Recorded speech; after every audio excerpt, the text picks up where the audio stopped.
I was just checking out these columns behind us. These columns are really crazy old and big. There's probably no bigger columns anywhere in this, oh.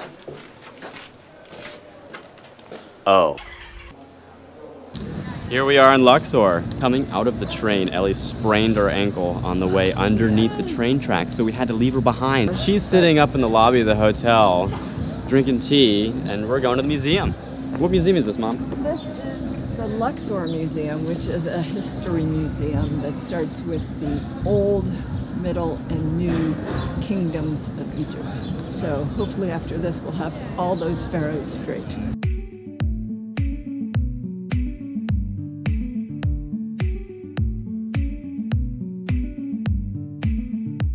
Well, this right here is a calcite statue of the crocodile king. And you see this kind of headdress makes him a king. And he's handing the key of life to Amenhotep III. And you can see the king's name right here on his belt.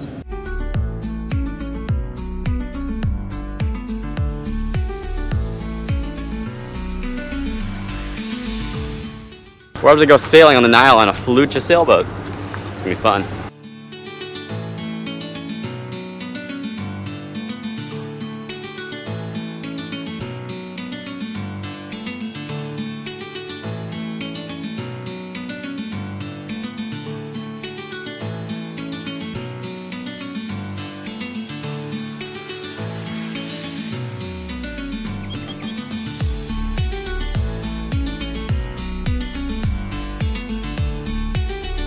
This is the Luxor temple behind us. Yeah. How old is it? I think about 1500 years BC. Yeah, this is Luxor, which is Thebes, which is the spiritual capital of the ancient Egyptians. This is one of the locals. This is one of the locals. She was swimming by and got on the boat. Yeah. I look posh! She looks like she has grandma pants. So we're out on a felucca, having a little run. Faruka? Yeah, Fallujah. Fallujah. Felucca. I'm gonna have to cut this video up so much. It's just all over the place. Yeah. Okay, you want to start over? No. Keep on going. Take two. No, we're not gonna take two. We're not gonna take two. You never take two.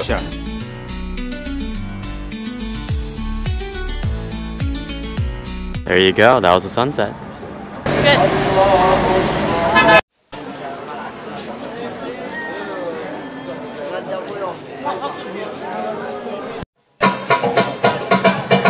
I was gonna start talking and then.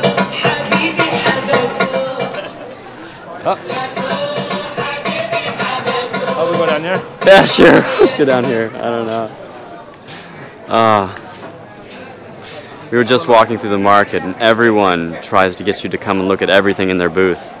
And you can't look at them, or they will invite you in for tea. As they hustle you, they say, no hustle. Yeah, as they hustle you, they say no hustle. That's it's beautiful. The hustle. This is Howard Carter's house, and he was the archaeologist that found King Tut. They knew that there was a pharaoh that was lost, somehow that they never found his tomb, and so that's why they kept on looking for him. And that's his house up on the hill.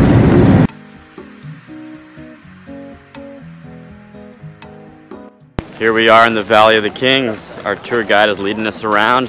He's gonna pick out some good tombs for us to see. There are, I think, 60-something tombs that have been found, but there's a whole bunch of tombs that have been claimed to have been made but have not been found yet. They number all the tombs by the order in which they found them.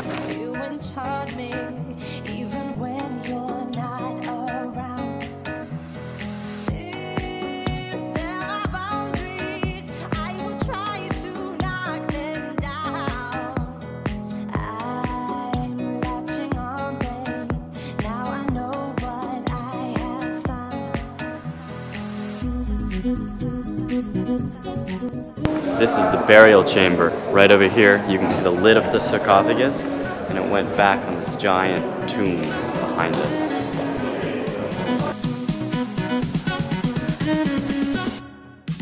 I think out of all these rooms, this one is my favorite.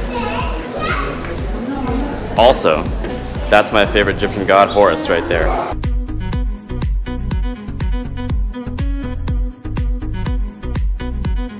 What he just showed you was the solar barge where they were pulling the pharaoh and sometimes they had to bring him over trials and tribulations.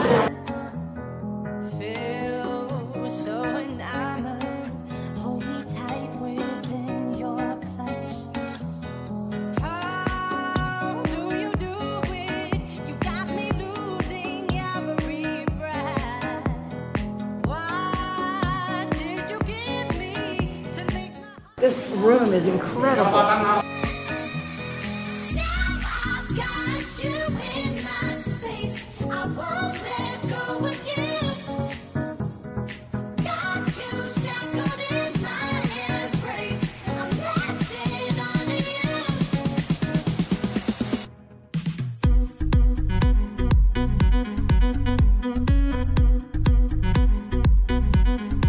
So behind us, they were actually digging this tomb in a straight corridor, but they ran into another tomb in the Valley of the Kings, and they actually had to divert path over there.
Set Akut is a king who came along and took over the tomb. So it was a queen's tomb and then turned into a king's tomb.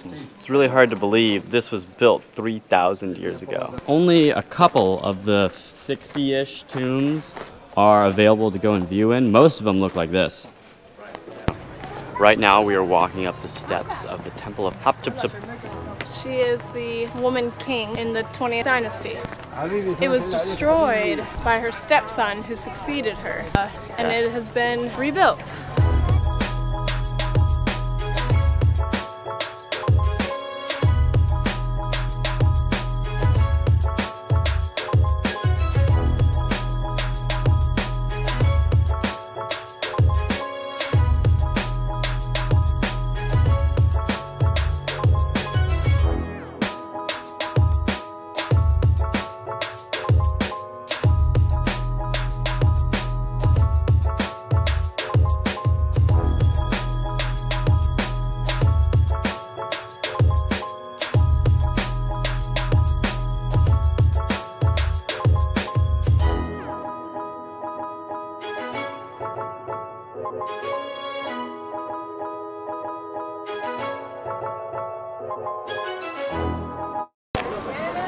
These are two statues, I forgot who they are. Memnon. This is him and his mom.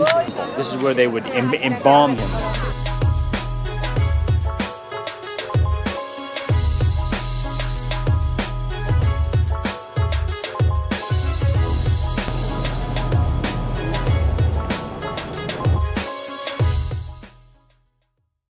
Right now we're in the Temple of Karnak. It is the Temple of Amun-Ra, and he's represented back here by a goat, and it's like a goat sphinx. It also shows a mud brick ramp, and that's how they built these giant gates back in the old days. They're called pylons, the two walls with a gate in the middle. This temple is the largest temple in Egypt dedicated to a single god. And something I really want to point out back there is a column that's not yet finished. It shows how they built them. They put up all the stones, and then once all the uncut stones were up, then they cut them to make them look like a papyrus or a lotus stalk.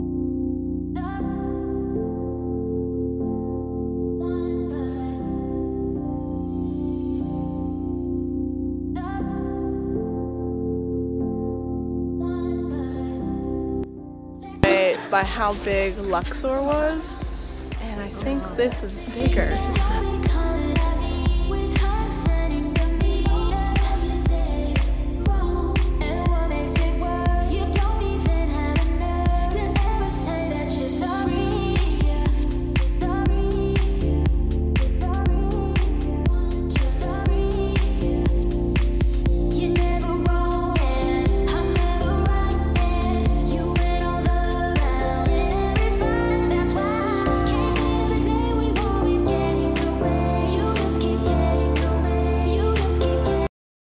A French guard only a couple hundred years ago let a flood come into this temple, and since then it destroyed a lot of the bottom layer, and they had to rebuild it with cement, which is really sad.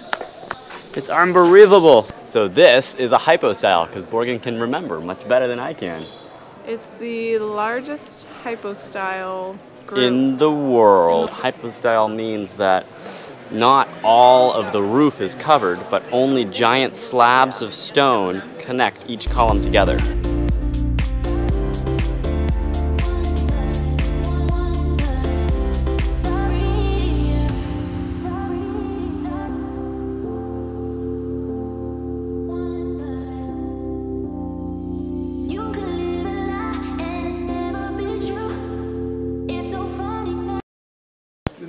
This is the wall showing all of the enemies of Ramses III.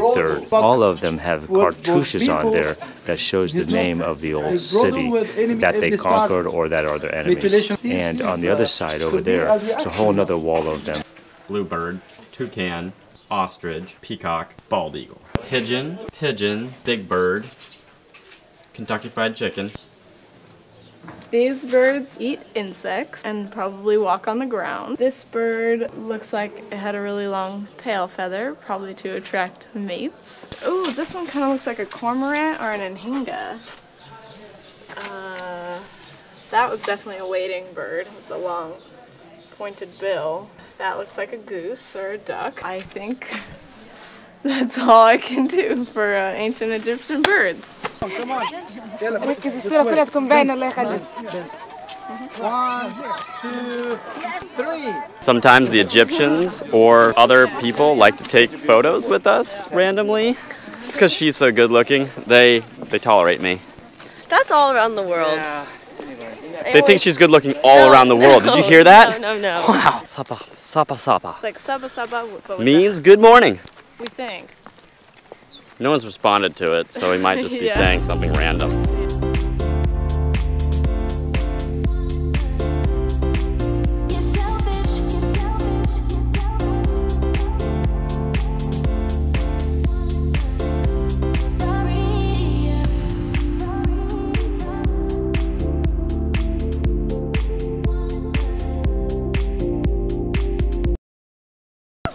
To Austin's friends, here's Ahmed, tour guide. Happy New Year. I'm inviting all of you to come to Karnak Temple, the biggest temple in ancient human being history. I invite you to come to Egypt. Thank you for watching me. Happy New Year. Bye. In the entrance of every temple or every national park, there's always a whole bunch of shops, and they're always in a corridor, and we call it the gauntlet. Because everyone walks out of their store and they're always trying to hassle you and sell you things. These guys aren't bad here. No, it's very easy. Cool. Other ones, they come up and grab your arm and walk you to their shop. They need the business.